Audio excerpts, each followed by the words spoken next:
Hey everyone, this is Pritham. In this video, we will see how to regain the Model Explorer. As you see here, this is our Model Explorer, right?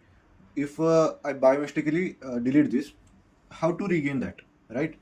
Now I have deleted it, right? So in it, you can see here there is a no option of here also. In this plan view and all this window, there is no option, right? You may also get stuck in it that you are not able to identify how to do it. So for it, it's a very simple way. As this is your model and your model explorer has been closed. For that, to regain the model explorer, here you go to just options. In options, there is a options of this customized toolbar. Don't click on it. It is just for this area, whole area.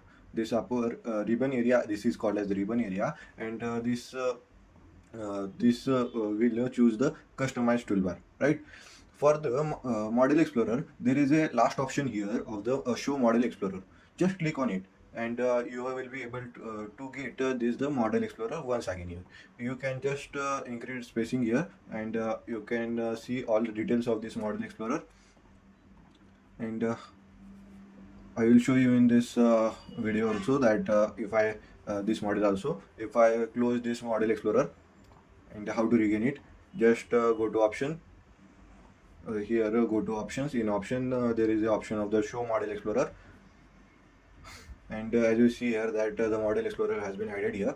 You can just increase spacing here and you can see it properly, and if you don't need it that much, you can just minimize it or close it, or then again get it back from the option and the show model explorer.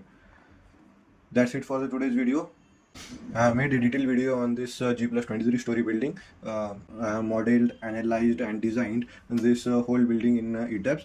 If you are interested, you can watch it. That's it for the today's video.